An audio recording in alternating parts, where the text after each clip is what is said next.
Саламатсыздарбы, урматтуу кыргыз журтум. Адаттагыдай эле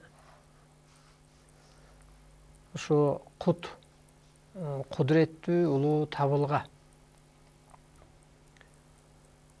кыргыз элинин жан дүйнөсү ааламга жарактуу жөнөкөй болгондуктан бул кылым өзү касиеттүү. Касиеттүү кылымдын кабарлары кыргыз элинин арасынан чыккан бир касиеттүү бир жашоого жаралуу максаты ошол жазып өтүү, алып берүү дегендей ошол адамдарга ошо кылымдын сыры ар тараптан берилүүдө. Ошо кылым өзү касиеттүү. Кылым өзү же болбосо door өзү өзгөчөлүү. Көп жыл адам эволюциялык жолду басып өттү. Азыр окмуштуу деле тактай албай атат, чындыгын болжолу гана болбосо адамдардын жаралганын. Акыркы эле ушундай тарыхта калган ошо эволюциялык жолдорду басып өтүп, байгедей дейбизби, ар кандай империя же ошо суу, таш, темир, техника деген доорлорду, ар кандай системаларды басып өттү да адам. Ошонун баары эволюция болуп саналат. Ушуну адам түшүнүп алыш керек да. Бул доордун өзгөчөлүгүн айырмалаш үчүн, бирөөгө сүйлөш үчүн, түшүндүрүш үчүн, өзүң кененирээк түшүнүү үчүн, ошонун баары эволюция. Ушул эволюцияларды басып өттү дагы жаңы доордо ошо энергия деген доор башталып атат. Же болбосо түзүнөн айтканда техника доору бүтүп атат да, азыр теңирчилик деген доор башталып атат. Теңирчилик деген сөз бул ошо адам теңир кереметине жетип атат. Же теңир түшүнүгүнө жетип атат. Же мындайча айтканда улуу күчтөрдүн улуу сыпатына адам калыптанган атат. Доордун талабы ушул болуп атат. Доордун өзү ушу теңирчилик деп аталат. Эмнеге делгенде, теңирчилик бул дин эмес. Мурун бир дин деп келген го. Бул ааламдык акырет, теңирдин, Кудайдын сырлары, теңдешсиз аян кабар сунуштар. Нур дүйнөнүн түпкү нускасы. Ошондо адам нурданып, ошол аян кабарды пайдаланып, ошол сыпатка отурат, ошол кереметти иштетет. Теңирдей мээримдүү, теңирдей кечиримдүү, теңирдей тегиз караган, тегиз жашаган, теңирдей улуу түшүнүккө ээ болгон, ошол мурун биз Кудай бешенебизге жаш урушугунду көрдүк десек, ар бир адам өз тагдырына өзү күн жазган, өзүн өзү жараткан, өзүн өзү боёгон, өзүн өзү жомуктоштурган, өз кемчилигин өзү оңдогон, өзүн өзү соттогон, ошо нурданып өлбөстүккө өткөн ушул доордун өзү теңирчилик деп аталат. Адам ошо теңирчилик деген доорго кирди. Теңир кереметине, бул жерде ошо адам этабы, анан теңир этабына адам өтөт деп берилет. Ансыгындай ушул теңирчилик деген доор башталды. Ошондуктан мына дүйнөдө окмуштуулар, деги эле илим постор, техника, билими жетишкен, ар кандай ошол ойлоп тапкычтыгы жаңы доордо каражатыбы, саясатыбы, миллиарддаган ошол космоско изилденип барып издеп келгениби, кыскасы жол таппай калып атат. Ошол кезде анан кыргыз эли дүйнө эли дүңгүрөп жол таппай калган кезде нурдан жаралган, жомок менен жашаган Манастын кыргыз эли кайыптан жол таап берет. Мына кайыптан нике буйрулат, кайыптан конок келди деп коет, кайыптан өлүм буйрулат.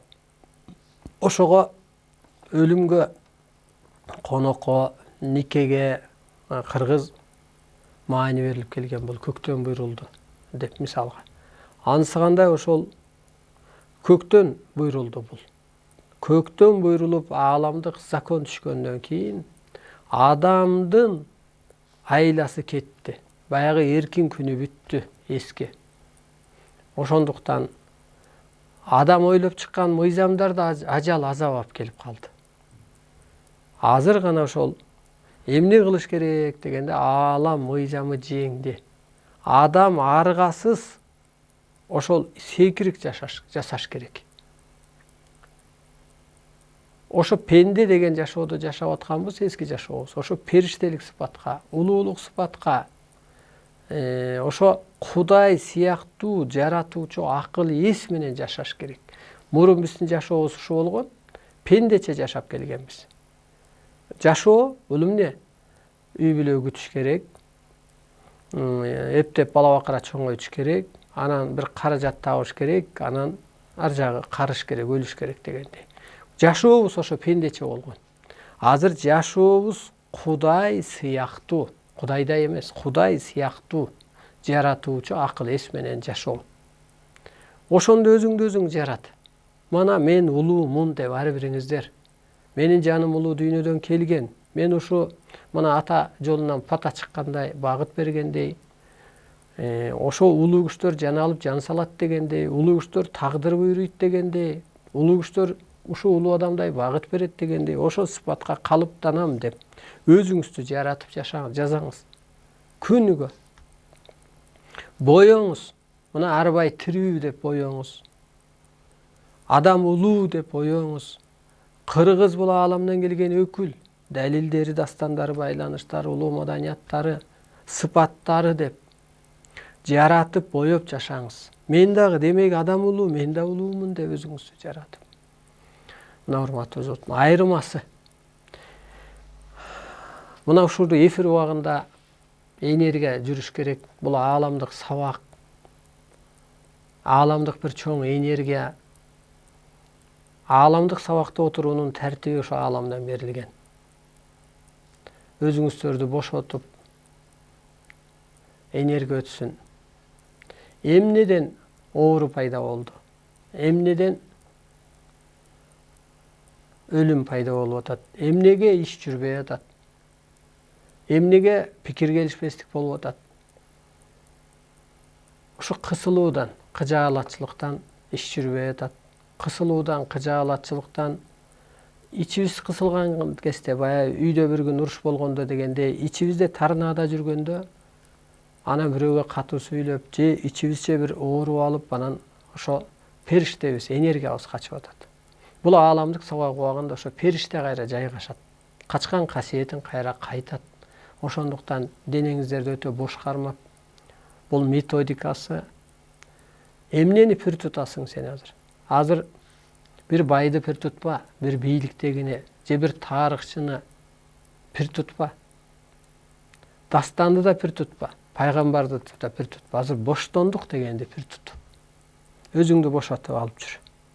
Өзүңдү бошотуп алып жүрсөң, ошончо керемет күч жайгашат. Эскичилигин кетет, өзүңүздөрдү бошотуп, колуңуздардан келсе ошо жөлөнүп, жатып, ошо боштондук деген энергия бар тегерегибизде. Мана жан ааламга чыгып кеткенде бейишке чыгып кетет. Могу тозок жашоодон кутулуп, мурункуча айтканда. Анысы кандай ошо боштондук деген энергия өзү күчтүү. Кудай мына чексиз дегендей боштондукта. Арбай воздух дегендей боштондукта. Анысы кандай ошо денеңизди бошотуп, жаныңызды таныңыз менен кыспай, жаныңызды танымыңыз менен, эски түшүнүңүз менен кысып алсаңыз, жаныңыз кыйналып атат. Жаныңыз кыйналганы ооруп атасыз, же ичиңизде тарнаада жүрүп атат. Ичиңиз кысылып атат, батпай атасыз, уйкуңуз бузулуп атат, ордун таппай атат. Ошондуктан денени бошотуңуздар. Корпусту, телону бошотуңуз, танды бошотуңуз. Элес ар кандай аталуу менен ким кандай түшүнсө. Ошо элесиңизди, таныңызды бошотуп, боштондук энергиясы менен турпатымды бийлесин деп, денеңиздерди аябай бош кармап отуруңуздар. Бул ааламдык сабак. Ааламдык сабак убагында Кудай бул энергия турбайбы? Же болбосо Кудайды бир материя деп көрөлү дагы, ал көзү менен же сөзү менен же ою менен жаратат дегендей ошо энергиясы келди. Сен эми ак болсоң, денеңди бошкармасаң, сага сиңет. Ансагандай ошо өзүңүздөрдү ар дайым бош анан кармап, анан ушул ааламдык сабак убагында Кудай анын улуу кызматчылары, ата тег арбайлардын мазар ээлери жөлөмөгүчүңөр кызматта болот. Ар кимдин ордуна, кудурет касиетине, тазалыгына, актыгына, каралыгына жараша тазалоо жүрөт ушу эфир убагында. Мына ошо энергияны сиңирип алган адам сүйлөп атат. Материя, мисалы бир Кудай бир материя дейли, анын оозу сүйлөп атат дегендей, периште бир материя дейли, ал ошо мээрим төгүп атат дегендей. Мына ушу материя бир адам энергияга калыптанып, анан сизге энергия өткөрүп атат. Ошо кезде тазалануу болот. Жана эстеп атканыңыз, буту колуңуздун чымырап атканы, калыптандыруу болот. Калыптануу деген ошол арбайлык, периштелик этапка калыптануу болот. Касиет ыйгарылат. Качкан касиет, келчү касиет, энергия. Эки көзгө көрүнбөгөн бионур энергия аркылуу бенде кутучага операция жасалат. Эки көзгө көрүнбөгөн сырлар, нурлар берилет. Чоң тазалануу болот бул эфир убагында. Ошон үчүн YouTube'да Арстан Алай Кут деп кирсеңиздер, мына ошону угуп уктап калып атабыз өтөт. Россиядан, Турциядан жеңилдеп калып атабыз дейт. Мына ошентип, урматтуу журтум,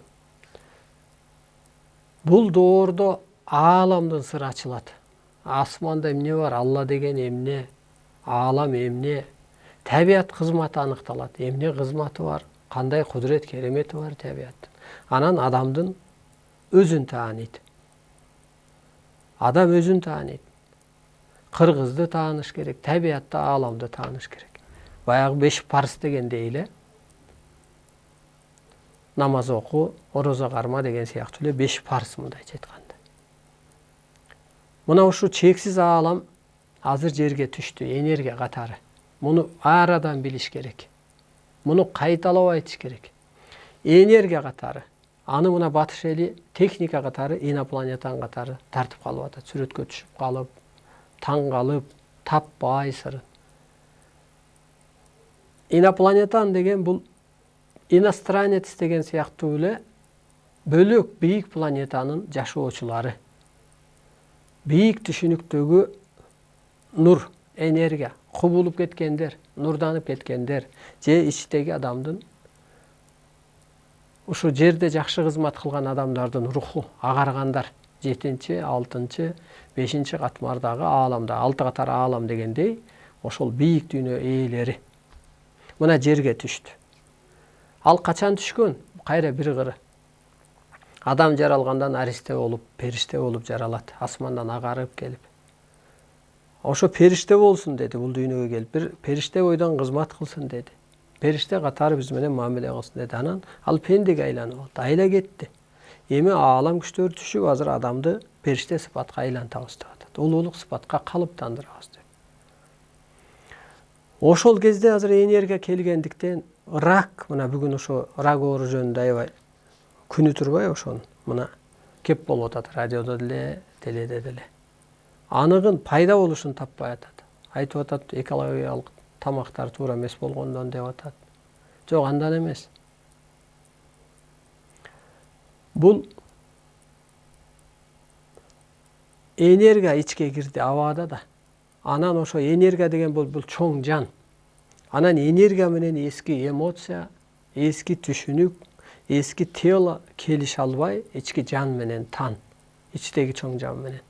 Анан ошол шишик, писих, рак кылып оорутуп атат. Эмне кылыш керек муна? Рак оорусунан айыкса болобу? О, ал нурдануу эле деп берилет ааламдан. Чоң түшүнүк аркылуу рак оорудан адам айыгып кетсе болот. Ошон үчүн денеңерди бошкармагыла. Иштеги энергия телону бийлесин, нурдансın. Ошондой эми энергия экен ал. Бийик бир түшүнүктөгү периштелер. Ал сенин телоңду бийлеп, ошо периште сыпатка өт деп атат азыркы күндө. Адам пендечиликтен чыгып, периште гана болуп кутулат. Же болбосо жана айтып өткөндөй, жаратуучу акыл эс менен жаша. Мындан ары. Кантип жаратасың дегенде, жок дегенде өзүңдүн эски жагыңды өчүр. Пендечилик, периштелер ушак айтпайт. Периште динге бөлбөйт, улутка бөлбөйт, жыныска бөлбөйт, жаман жакшыга бөлбөйт. Периштелер үчүн пул, күнүмдүк бир кысылуу, кыжаалатчылык, бийликке азгырылуу, элди алдоо болбойт. Ошолордун закону жерге түштү. Бул китеп менен энергиясы түштү да бул китептер менен. Ошон үчүн ата жолунда деле үндөп атпайбы? Ааламга өс деп, илим ал деп, эскичиликтен чык деп. Анысы кандай эле азыр сиз ошол сыпатка калыптаныңыз. Биринчи ошо өзүңүздүн эски жагыңызды өчүрүңүз. Пендечилигиңизди, көз карашыңызды, рамкаларды ар кандай. Периште сыпатты өзүңө изде. Өткөндө да айтып өттүк эле ошо өткөн эфирибизде. Эне сыпат барбы жок дегенде сенде. Периште эмес керек болсо. Мына караңыз.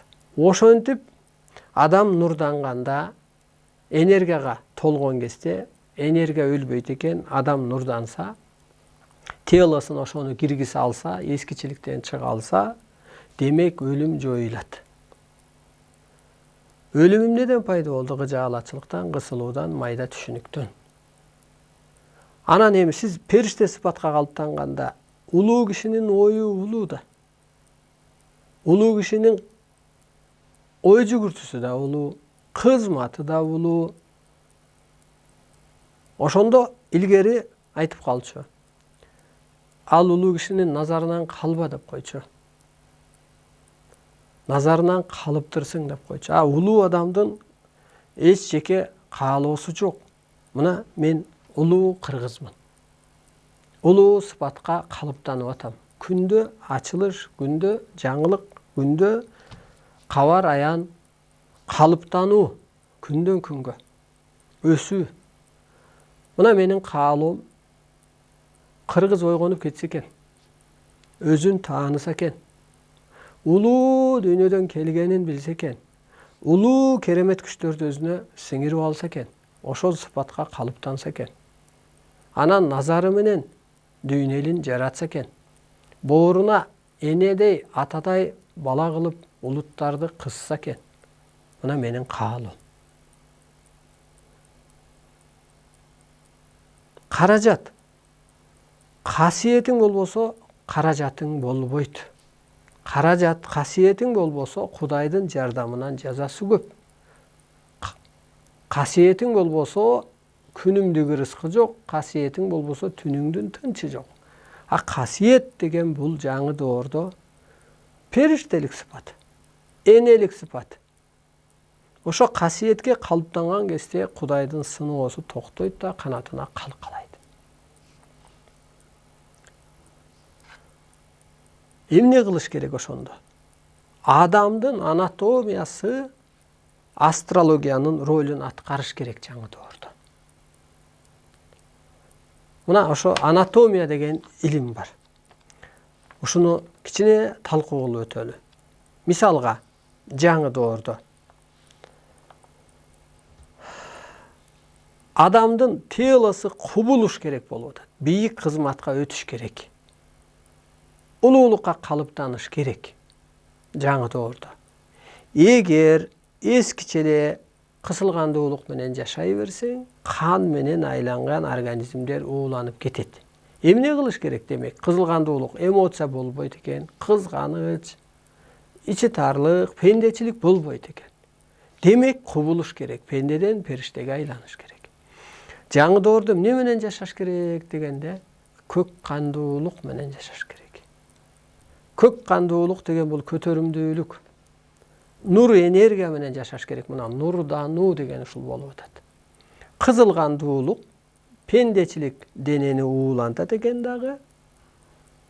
Ал утурумдук рахат, утурумдук көз караш, утурумдук жашоо бул денени уулантат экен. Көз карашка алдырбайбы?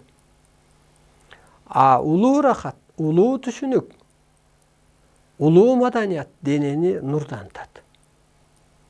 Караңыз, мына улуулукка өтүш керек азыр. Ар бир адам улуу сыпатка калыптаныш керек. Болбосо азыр мынтип атат.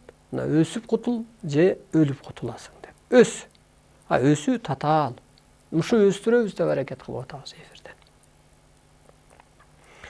Жаңы доордо кубулганда эмне кылыш керек? Көз. Мисалга көз. Көз мына улуу сыпатка сен калыптанып туруп, көзүң көргөн нерсени өчүр. Көз көрбөгөн законду билесиң, сен жерге тамыз. Мына биз өчүрүп атабыз. Пендечилик жашоону өчүрүп атабыз. Мындай эле көз тийди дегендей эле. Мына менин көчүрмөлөрүм бар, илимдештерим бар, күндө биз ошо эртеден кечке талкуу кылган. Келип кетип сабак алгандар бар. Мына көзүң менен өчүр, сен азыр милдеттүүсүң. Сен анткени улуу сыпатка калыптан. Периште деле жердик закон инопланетандар жоюп атпайбы? Мына рухуй өткөн мамлекетти өлтүрүп атат алар. Дин менен билгенди кыйратып атат. Анткени алардын ой кыялына, жаңы законуна төп келбейт экен. Техника менен өскөн адам дагы тело өспөйт экен. Демек, мына анысы кандай сен ошо периште катары, инопланетан катары калыптан дагы өчүр. Эң биринчи өзүңдүкүн өчүр. Көзүң менен биздин энергиябызды же биздин улуулук сыпатыбызды эмне жеп алды? Көз. Ач көздүк, көрө албастык, уулантып койду. Эми сен тетирсинче ошону өчүр. Байларды банкрот кыл деп берет бу жерде. Кышты жазга айлант, табиатты бейишке айлант. Аял эркекти ажырым кылбай, уруштурбай, жуурулуштур, эгиске айлант. Адамды арбайга айлант. Мына оюң менен сен улуусуң деп. Улуу деп, чын эле мындай эле унчукпай эле ою. Адам улуу да чындыгында. Бул уруу кереметтин керемети, ээси турбайбы? Деп мына көзүң ошого иштеш керек. Жаңы доордо кубулгандагы чыныгы кызматы. Эгер пендече иштесе, анда ошо көз карашка алдырасың, эмоцияга түшөсүң, кызыл кандуулукка өтөсүң дагы, кан менен иштеген организмдин жана боорлордун оору болуп атканы, гепатит деген, недостатка почки дегендей, бөйрөктөрдүн иштебей калышы. Караңыз.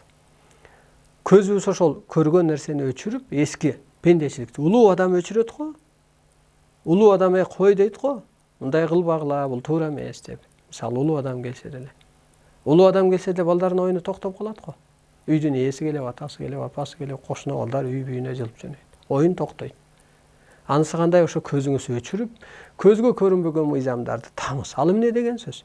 Адам улуу, бейиш жашоо башталып атат. Оору, кырсык, кыйынчылык, рак, шишик, писик бүт эле ошол майда түшүнүктөн пайда болуптур деп мына ошону оюң менен жерге түшсөң, ошо көздүн кубулгандагы чыныгы кызматы. Биз аны жалганга иштетип алыппыз да, көздү. Баш мээлер толук иштеп, 3 дүйнөнү бир мезгилде бир закон менен башкарыш керек жаңы доордо. Ал эмне деген сөз? Мына адам өзүн тааныган кезде ааламды башкарат.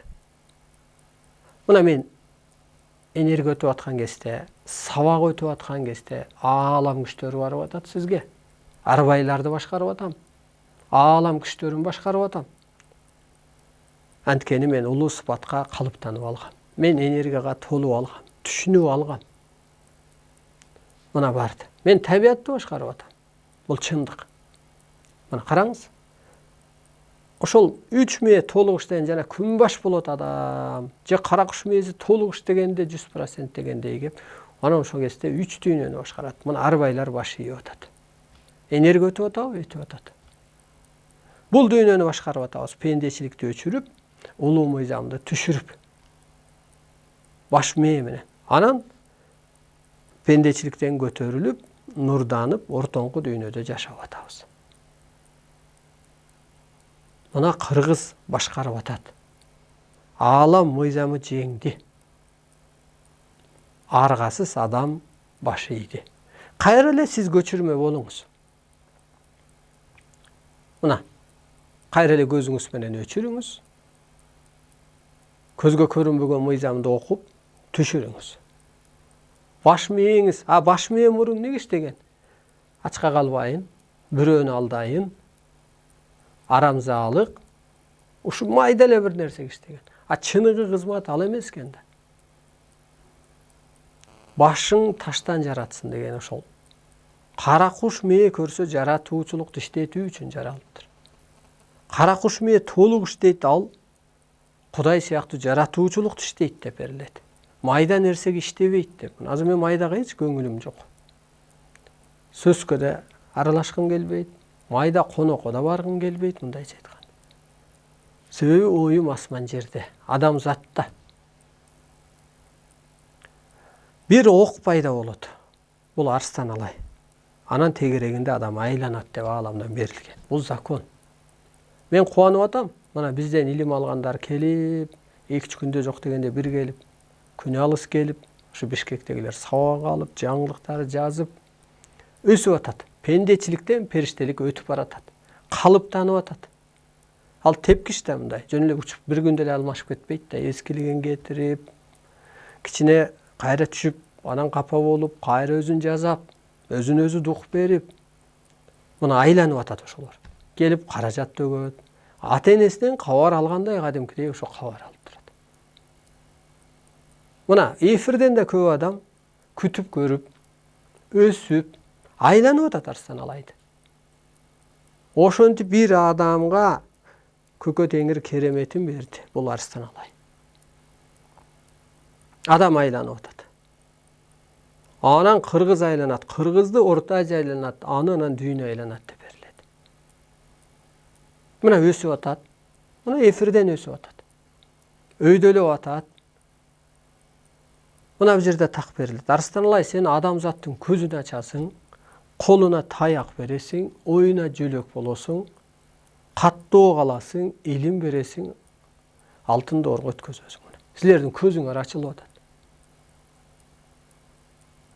Колуңарга таяк, оюңарга жөлөк болуп атам. Илим берип атам, алтын доорго өткөрүп атам. Көпүрө болуп атам. Менин кызматым ошол. Жашоого жаралуу миссиям ошол. Миссияма жарата мантрам бар менин дагы. Өпкө, мына баш толук иштейт экенди, үч дүйнөнү бир мезгилде бир закон менен башкарыш керек. Кубулгандагы чыныгы кызматы. Мына кыздын барар жери күйөө, будайдын барар жери тегирмен деп коет го. Негизи акыр. Анысы кандай адамдын да ошо өскөн чеги алтын доордо,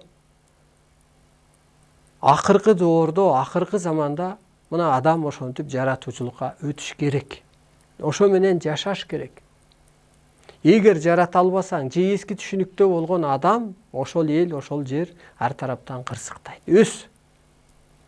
Сен күнүгө ачылыш жаңылык кылып турбасаң, мисалы мен күнүгө ачылыш жаңылык жазбасам, духум түшүп калат. Кечээки нерсе мага эски болуп калат. Анысы кандай азыр адам эскичиликте жашап атат да, ар бир адамдын азыр духу түшүп, бирдеме мындай эски жашоосу жакпай, кыргын сүргүн болуп, ичинде тарынада жүрүп, мындай ачылыш болбой атат. Баягы суу деле жаңырып турбаса, бир жерде туруп калса, жыт пайда болот да, балыр пайда болот.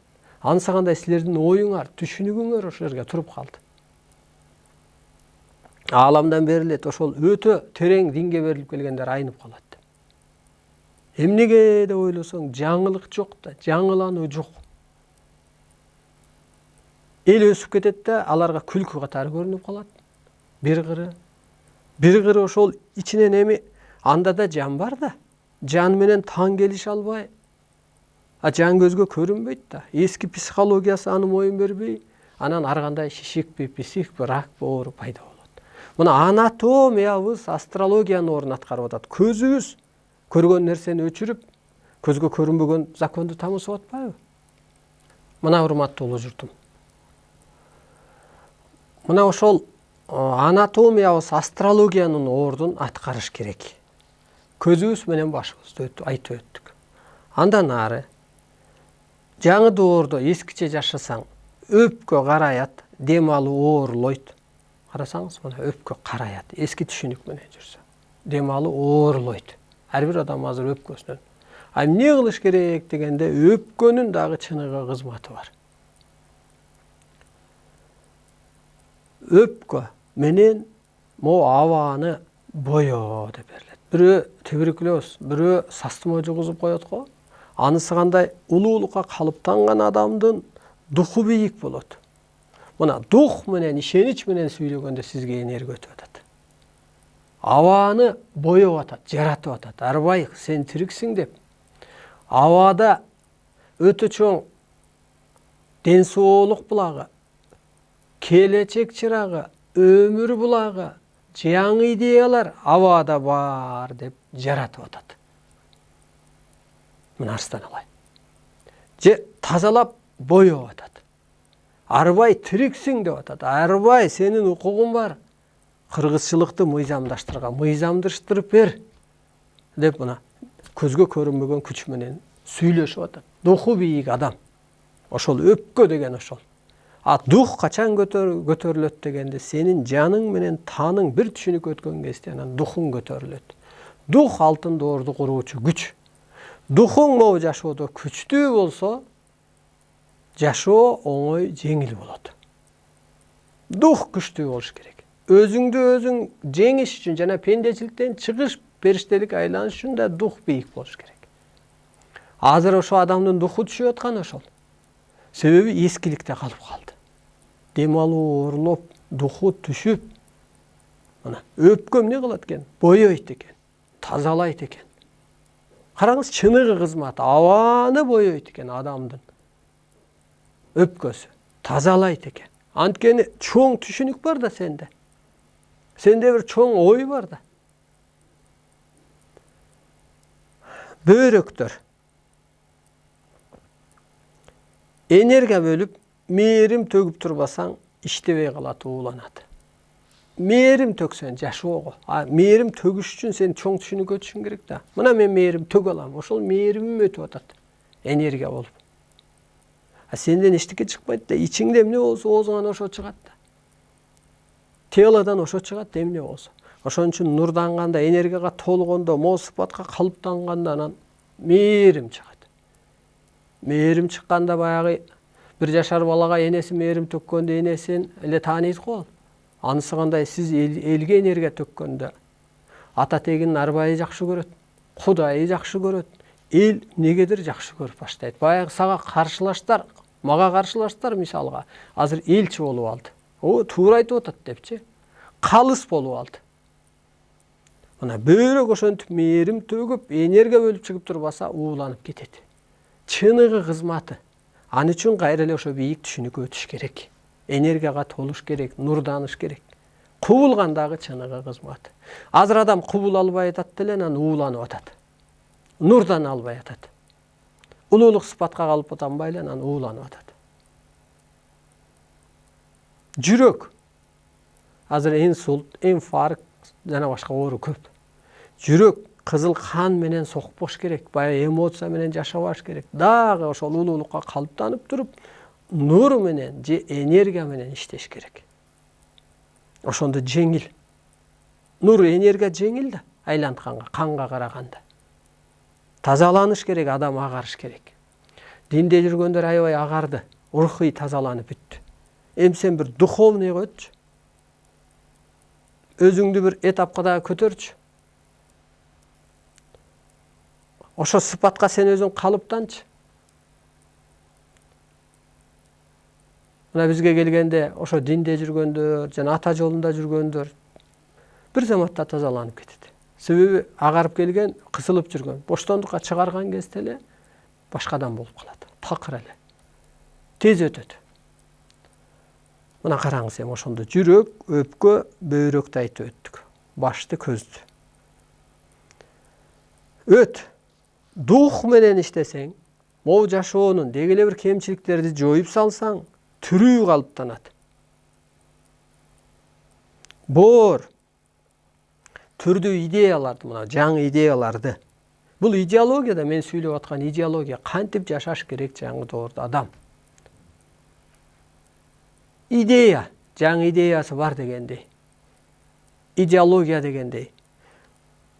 Ошондой идеологияларды иштеп турсаң, эки дүйнөгө жан киргизип турсаң, боор ууланбайт, тирүү иштейт. Боор оорубаш үчүн эки дүйнөгө жан киргизип турушубуз керек. Кантип? Аял эркек деп кабыл албай, экөөнү ийгиздеп, экөө бирин бири толуктап ааламга өсүп баратат деп. Уруш болуп кетти. Урушту иштешүү деп, бирөө менен урушкандан кийин иштешүү. Неге мындай болду, неге минтип койдум деп ичиңде, жан дүйнөңдө иштешүү деп, аны уруш деп эле жаман көрүп албай. Мына ошентип жан киргиз, котор сен урушту иштешүү деп кабыл ал. Ооруну кызмат деп, кырсыкты кызмат деп. Мына кырсыгып келип, анан кызматын бергенде эле кутулуп кетип атпайбы азыр? Мына бизге келет, энергиясын тактап туруп, жакшылап окутуп туруп эле кызмат бергенде эле кызматын өтүп кетет. Ал эмне кылды? Жаратуучулугун иштетип калды. Өзүн өзү соттоп калды. Өзүн өзү оңдоп калды. Караңыз, мына. Кырсык, ооруну бул кызмат деп кабыл ал. Ошентип эки дүйнөгө боеп, жан киргизип турсаң, сенин бооруң тирүү иштейт, оорубайт. Демек, адам баягы Кудайдын көзү бар бир такта отурат дегендей, оозу менен жаратат, мээриби менен жаратат дегендей, сен ошол чоң энергияга отуруп туруп, мына көзүң материя, сен материясың. Телоң материяда. А бирок магия, энергия бөлүп чыгып атасың. Мына менден магия, энергия бөлүнүп чыгып атат дагы, сизде түшүнүк, мен энергиям толгон сайын айыгуу, тазалануу, калыптануу болуп атат. Мына караңыз. Анысы кандай, сиз де ошого айланыңыз. Эски пендечилигиңизди өчүрүп, көзүңүз көргөн нерсени өчүрүп, көрүнбөгөн законду түшүнүп, ошону тамызыңыз. Мына Кудайдын көзү жаратты. А болгон бул кыргыздын көзү тийиптир, көз тийиптир, сөз тийиптир, же жаман көздөн, жаман сөздөн сакта дегенде эле бекер эмес. Көрдүңүзбү? Ошол эле башатта бул иштеген. Азыр ошо материя энергия бөлүп чыгыш керек болуп атат. Тело. Көрөрманыбыз бар? Алыстап кетпесе. Саламатсызбы? Алыстап кетиптир. Мына, урматтуу улуу журт. Бул куткаруу, Арстаналай ким? Бул көктөн Кудай тараптан буйрулган, кыргызды ойготуучу. Ойготуп атам, сиздерде бул касиет бар. Адамзатты куткаруучу көктөн буйрулган чыныгы инсан. Мына куткаруучулугумду. Өсүп кетсеңиз, эртең кырсыктан кутулган атасыз. Өсүңүз. А эмнеге дегенде Кудай көк асман ээси улуулукка калыптангыча ден соолуктан, иштен, малдан, пулдан, пикир келишпестиктен кырсыктырып атат. Көрөрманыбыз бар? Саламатсызбы? Бул Арстаналайдыкы бул не бул теңиридикиби ошондо? Арстаналай өзүбү, ошо өзү болсо ошо немени кылабы? Бул кандай пайгамбар сыяктуу киши болобу? Ушундай болобу кандай? Жакшы. Пайгамбар жакшы адам болгон. Пайгамбарды жок дешке болбойт. Мейли сен ким, кайсы пайгамбарды пир тутсаң дагы. Бирок пайгамбар ошол убакыттагы эволюциянын деңгээлине жарактуу болгон. Пайгамбар жөн эле бир кабарчадан болгон. Азыр ар бир адам пайгамбарлыктан да бийик деңгээлге өтүп кетет. Жаратуучулукка өтүп кетет. Ушуну ар бир адам түшүнүш керек. Демек, пир тутуу бүтүш керек эскиче. Эскиче рамка бүтүш керек. Бүгүнкү күнгө чейин пенделер чокунган, диндер мындай, ар кандай. Ошол убакыттагы эволюциянын деңгээлине жарактуу болгон.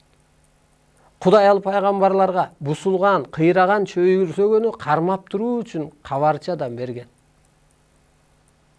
Энергия иштетүү, жаратуу деген жок аларда. Өзүнүн купуя сырын Кудай ал пайгамбарларга. Акырет жүзүн, мына биз ааламдын сырын ачып берип атабыз. Анын сырын билген эмес. Ал жөн эле Алла деп эле жалпы айтып койгон. Адамдын да астыда эмне жашоо жолжобосун өтө кыска сезимден эң төмөнкү түбү менен түшүнүп берген. Азыр ар бир адам о илим алгандан кийин пайгамбарларың биякта калып калат, капа болбоңуздар. Пир туткан пайгамбарың. Ошо пир туткан пайгамбарың Манас жөнүндө түшүнүгү болду экен. Улуу Кыргыз жөнүндө түшүнүгү болду экен. Болгон эмес. Себеби техника. Билимсиз, сабатсыз техника доору башталып элек болчу. Ошон үчүн ар бир доордун өзүнүн улуу илими болот. Себеби ааламдагы, адамдагы тынымыз өсүүдө. Сен кечээки түшүнүгүң бүгүн жок да, эгер изилденсең. Бир жылкы түшүнүгүң бүгүн кайталап жашай албайсың да. Аалам менен адам ушундай өсүп атат. Адам азыр ааламдык жашоого, жарактуу жан дүйнөгө ээ болот жаңы доордо. Мына урматтуу улуу журт. Эми минтет да, мисалы социальный сеттерде минтип жазып атышат. Коом дейт да. Коом өзү кайсы деңгээлге түштү. Ар ким жаза берет өзүнүн деңгээлин. Анысы кандай ар суроо боло берет. Ар кимдин түшүнүгүнө жараша. А биз улуубуз. Кабыл алып, так жооп берип кое беребиз. Туура сөздү айтсаң, акыры күн өтөбү, ай өтөбү, жыл өтөбү, ордун табар. Омурткалар. Омуртка өзү туура иштеш керек. Ошондо бул эми омуртка 30 омуртка болуп тисилип атпайбы? Ошол омуртка өзү туура иштелсе, реакция, мындай жылыш, түзүлүш туура иштеп, алтын доор курулат.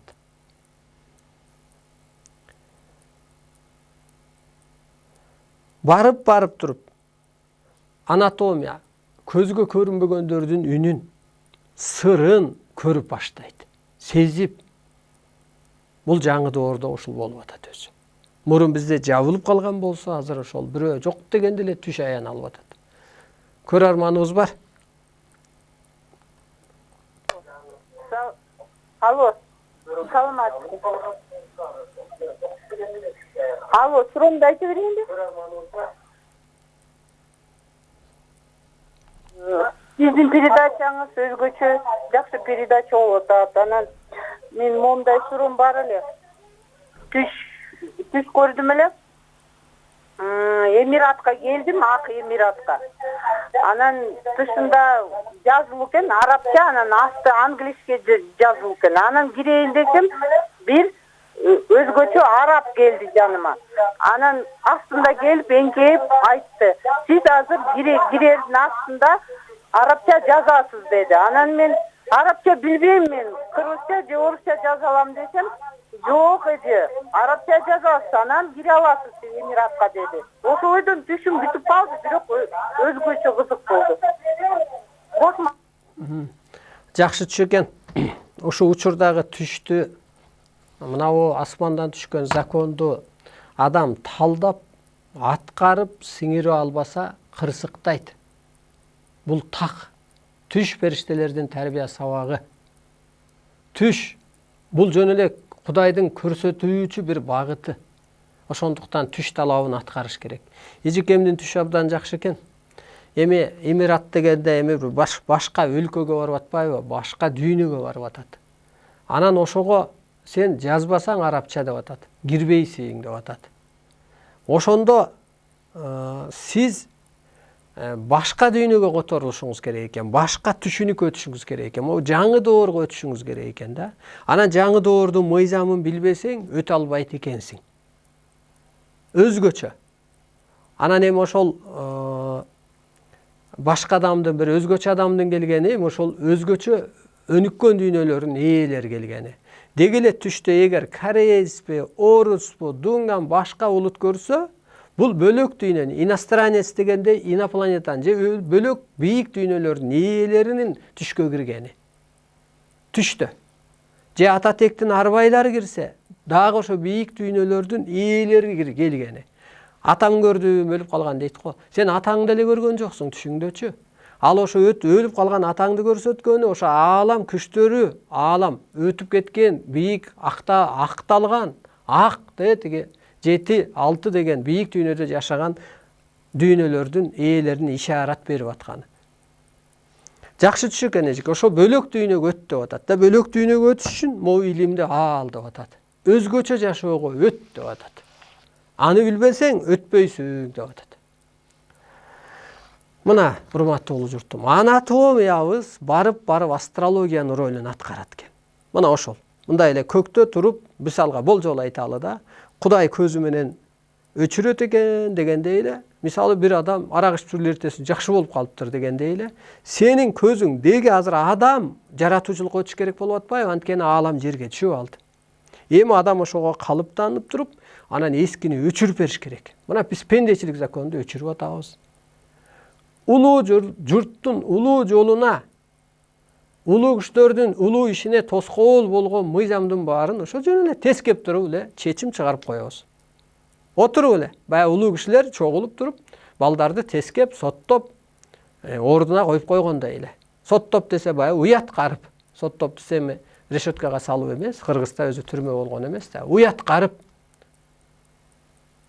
сындап койгон эле ушул Кыргызда түрмө болбогон деген ушул. Мына ошентип биз чечим чыгарып коебуз.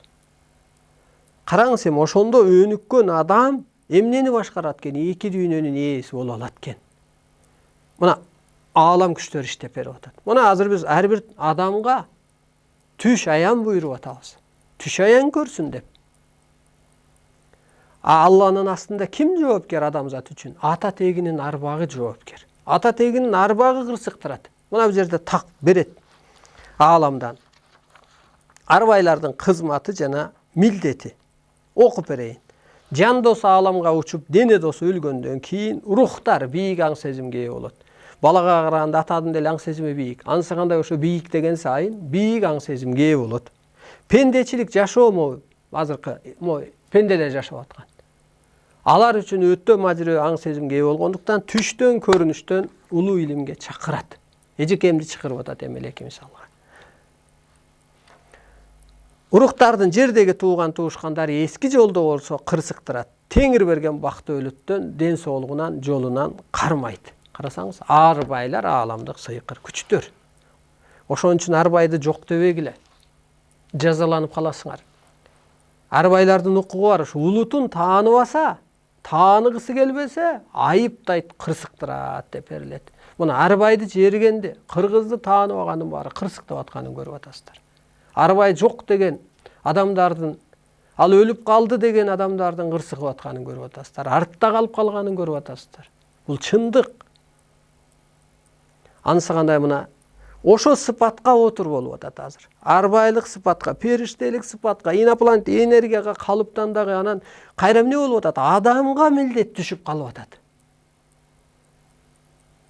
Мына бул жерде так берилет. Көктөгү Кудайды тааныганын, көктөн буйрулган ыйык арстан алайды тапканы. Эжекем айтып атпайбы? Бул абдан жакшы передача деп. Мына ошо суроолорго арстан алай жол таап берип атат, жооп таап берип атат. Мына ошондон тиленген, суранган ден соолугуңду ушу энергия аркылуу калыптанып атасың. Өлбөй калайын дегенсиң, ошону ушул жерден алып атасың. Көрдүңүзбү? Көк асман жерге түшүп алды мындайча айтканда. Азыр суранган тиленген менен эчтеке жок. То есть кереметтин энергиясын, укугун берип койду мына. Укугун берип койду. Анан ошо бир адамдан адамзат айланат, аргасы жок. Айланып таанып кетсе калды, ким кошулса бизге кутулат деп берилет бул жерде. Болбосо куурайт деп берилет. Куурай куурагандай. Мына караңыз, урматтуу улуу журтум, чөп куурагандай, чиригендей дегендей тыйылы чирип кетет. Ошончуктан күндүктөн саатына, кадамына өс, жаңылан, жашар нурдан. Анатомияң, астрологиянын ордун аткарсын. Сыпатка калыптанганда мына мен азыр күнү түнү башым ушул иштегени. Адамзатты кантип бириктирем, кантип энергия жумшайм. Көргөнүм ошол Евроньюз, дүйнөлүк жаңылыктар, арбайлар кандай керемет иштеп атат, кай жерде толкун, кай жерде кыйроо, кай жерде өсүү, эски мыйзамдардын өчүп атканын, мына эскини көзүбүз менен, сөзүбүз менен өчүрүп атабыз. Улуу кыргыз мына ошо улуу күчтүн сыпатына отурду. Ошон үчүн кыргыз бийлик жүргүзөт деген ошол. Мына кыргызга бийлик өтүп кеткенин, көктөн мыйзамы менен кошо кереметин бергенин билбей, дүйнө эли асманды карап сыйынып атат. Тетир кырсык болуп атат. Бул жерде космостон эчтеке издебе деп берилет. Кыргыздан изде деп. Рак оорусун, мына медицина, аны биз таап берип атабыз. Медицина алы жетпей калган, техника алы жетпей калганды. Мына эртең сен айыгып кетсең, мамлекеттен медицинага акча бөлүнбөй калат эле да. Мамлекеттин казынасы көбөйөт эле. Эртең сен эмоцияга түшпөй, энергияга толуп алсаң, майып жок болот эле. Азыр жарды деген заман. Жаңы доордо мо адам өзүн тааныганда бүтүн деген заман болот. Азыр жарты. Эмне деген мына? Жаман адам жок, жан дүйнөсү жарды адам бар. Жарты. Ким? Жаңы доордо бүтүн болот. Азыр адамдын баары жарты. Жарды. Бирөөнүн ери жок, бирөөнүн үйү жок, бирөөнүн аялы жок, бирөөнүн духу жок, бирөөнүн каражаты жок, бирөөнүн баласы жок, кыскасы жарды азыр. Бирөөнүн касиети жок дегендей. Анан эми жаңы доордо бүтүн болот, толук болот. Өлүм сырын таап берип атабыз го. Оорунун сырын таабылып атат мына. Диндин сыры, саясат, каражаттын сыры, адамдын жашоого жаралуу максаты, табият кызматы, аалам сыры мына бир адам ачып берип атат. Ошол кереметин кошо берди. Бул мактаныч эмес, бул чоң милдет. Табиятты кантип башкарам? Табият аркылуу мен дүйнөнү кантип башкарам? Туура болуп атабы, туура болбой атабы? Эртең дүйнө келсе эмне сабак беребиз? Шарт окуйбуз, условия коебуз, кантип коебуз, эмне деп коебуз? Өлбөстүктү түшүндүрүп бериш керек аларга. Кыргыз бул бир өнүкпөгөн улут эмес. Кыргыз бир улуу күч деп ынандырып бериш керек. Аныктамалар менен. Ааламдан келген өкүлүн манасын көтөрүп семетей сейтегине чыгып. Керемет көрбөсө ишенбейт адам. Мына сизде ишенич пайда болуп атат. Эмнеге дегенде сизде энергия жүрүп кетип атат. Буту колуңуз шымырып атат. Ооруңуз айыгып, жеңилдеп, духуңуз көтөрүлүп калып атат. Анысы кандай ал тили буруларга биз кайсы тил менен түшүндүрсөк энергия өтөт. Бизде кызык нерселер, кулак укпаган кишилер келип деле уктап жакшы болуп калат да. Кулак укпайт, бирок ошо сабак убагында көтөрүп келет. Анан эле жакшы болуп калды дейт. Көңүлү тынчтанып калды. Мына анысы кандай ушул жерде энергия кандай иштесе, энергия өтүп атабы сизге? Эфирден, телефондон өтүп атабы, сабактан өтүп атабы, анысы кандай ушул жерде жаратуучулук. Мына аба сизге секунд сайын жетсе, аларга да ошо дүйнөгө жетип атат. Пендечиликтин баарын өчүрүп атабыз. Мына көз менен, дух менен. Адам анатомия, астрологиянын ордуна отуруп алды. Бак Кудай көктө отуруп, көзү менен өчүрүп, сөзү менен жаратат дегендей эле азыр ошо кыргыз улуулук сыпатка отурду. Бул чындык. Муну жерибеңиздер. Муну кабыл алыңыздар. Ошон үчүн кыргыз бийлик жүргүзөт болуп атат. Кыргыздын куралы 4: от, суу, таш, аба. Абада эмне бар? Воздух, арбай, мазар ээси. Эмне иштеп атат азыр мен сизге энергия өткөргөндө? Ошол иштеп атат. Мазарга барбай эле койт эмтейип. Ээсин башкарып алган, аны ээси бар. Мына анысы кандай биз дүйнөнү соттогондо сизге кандай мээрим аркылуу энергия өткөрүп, буту колуңуз шымырап, айыгып атсаңыз, дүйнө ошондой соттолуп атат. Аба аркылуу. Сууда план программа бар. Ташта теңир мыйзамы магия бар. Жер энеде, ташта, отто жан рух бар. Мына ушу менен дүйнөнү тегеретип келебиз. Каалообуз жакшы. Кыйрап калсын деген жокпуз. Ал илимиңди, адам бол, улутка бөлбө, пендечиликтен чык, периштеликке өт, өзүңдү тааны, кыргызды тааны, ааламды тааны, табиятты тааны. Жаңы доордо жакшы жаша. Өзүң көккө айлан, мына көк теңир кереметине. Мына калыптанган адам катары. Көчүрмө бол. Кыргызды карабак ал, биз сага касиет берели, сен бизге каражат бер. Өлбөстүгүң мына, түбөлүктүүлүгүң мына деген атабыз. Эгер биз табият менен кырсыктатпасак ал келбейт, изилденбейт. Ал экономикасында дагы бир байлыгына таяна берет. Алтынды каспа. Алтындан эч пайда жок. Ал жылтыр гана алып барып атат деп. Шарт окуйбуз. Мына менин башым ошого иштейт. Бирөөнүн башы бирөөнү алдайын. Кара ой, күнү түнү кысылуу. Ал кимге жакшылык алып келди? Өзүнө гана жамандык алып келди. Кудай жарык китебинде да берилет. Бала эне атадан карап элемес мага керек деп берилет Кудай.